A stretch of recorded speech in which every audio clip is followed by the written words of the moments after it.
Good evening everyone. আপনারা হয়তো ভাবছেন যে আমি শুধু শুধু কেন রাস্তার পথযাত্রীদের দেখাচ্ছি। শুধু দেখাচ্ছি না, এরও একটা কারণ আছে। আপনারা কি একসাথে কখনো এত লোক দেখেছেন রাস্তায়? হ্যাঁ, হয়তো দেখেছেন, আমিও দেখেছি। সেটা হচ্ছে পুজোর সময় সব প্যান্ডেলে মণ্ডপে এত ভিড় হয়। কিন্তু এইখানে এই একবারই বছরে একবার ভিড় হয়, সেটা হচ্ছে আমাদের এখানে জগদ্ধাত্রী পুজোর ভাসানে।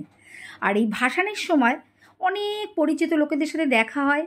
আমরা প্রতিবেশীরাও একসাথে সবাই মিলে যাই, আনন্দ করি, উপভোগ করি। অনেক দূর দূর থেকে লোক আসে, অনেক কিছু হয়। অনেক ছোট ছোট ছেলেমেয়েদের সুন্দর সুন্দর মডেলের মতো সাজিয়ে এই পজিশনটা নিয়ে যাওয়া হয়। তো সেই কারণে আমি এই ভিডিওটা করছি আমার তাদের জন্য, যারা অনেক দূর থেকে আসতে পারেন এবং যাদের বয়স হয়ে গেছে। হ্যাঁ, তাদেরও মায়ের মুখটা দেখার জন্য আমি এই ভিডিওটা করছি। তো চলুন আমরা মায়ের মুখ দেখার জন্য ওয়েট করি। প্রথমে দেখুন শুরু করেছে যারা আমাদের রক্ষা করে এবং যারা এই পুজোটা সুন্দরভাবে সুষ্ঠুভাবে হয়ে এবং ভাসানটাও খুব সুন্দরভাবে হয়, কোনো ঝামেলা না হয়, তাদের জন্য তারা হচ্ছে পুলিশ মহাশয়। তারা প্রথমে এগিয়ে গেল, এবার আস্তে আস্তে সব পজিশানগুলো সামনের দিকে আসবে আর আমরা দেখব, আনন্দ করব, উপভোগ করব। তাই আপনারাও আমার সাথে উপভোগ করুন। তাই আমি এখন আর বেশি কথা বলবো না, চুপ হয়ে যাব, যাতে আপনারা এবং আমি সবাই একসাথে মিলে আনন্দ নিতে পারি এই ভাসানের।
पीछे भूत परेत चलेगी, ढोल लगाने बनते जाते, ढोल लगाने बनते जाते, बंदोही दीदी शहनाई जी, राजा हिंद के दूत ने देखो नगर में पहुंचाई,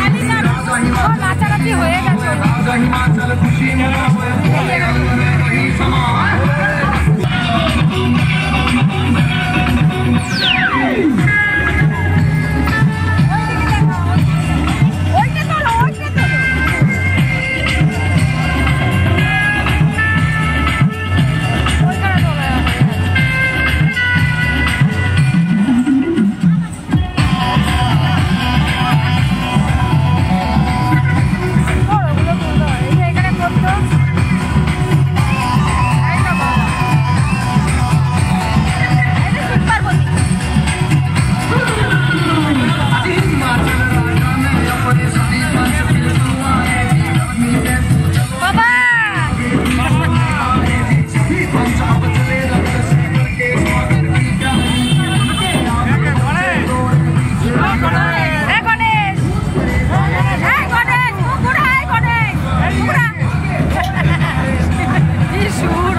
এই যে সবাই সেজে আমাদের যে মনোরঞ্জন করে, আমরা খুব খুশি হই, আনন্দ পাই। কিন্তু একবার ভেবে দেখুন, এই যে সিংহ মহারাজ যিনি সেজেছেন, এ তো একজন মিলে সাজেননি, দুটো মানুষ মিলেই সেজেছেন। একজন দাঁড়িয়ে আছেন আর একজন পুরো ঘাটটাকে কাত করে পিছন মেরে উবুধ হয়ে দাঁড়িয়ে দাঁড়িয়ে হাঁটছেন। যত দূর এই ভাসান যাবে তত দূর এইভাবেই হেঁটে যাবে। এটা কি সে শখ করে করেছে? নিশ্চয়ই সে কিছু উপার্জন করতে পারবে এর থেকে, পেটের দায়ের জন্য করেছে, সংসারে সবার মুখে খাবার তুলে দেবেই বলেই করেছে। তো এটারই নাম জীবন। আর যতদিন আমরা বেঁচে থাকবো এইভাবেই আমাদের লড়াই করে যেতে হবে এই পেটটার জন্য, পরিবারের জন্য।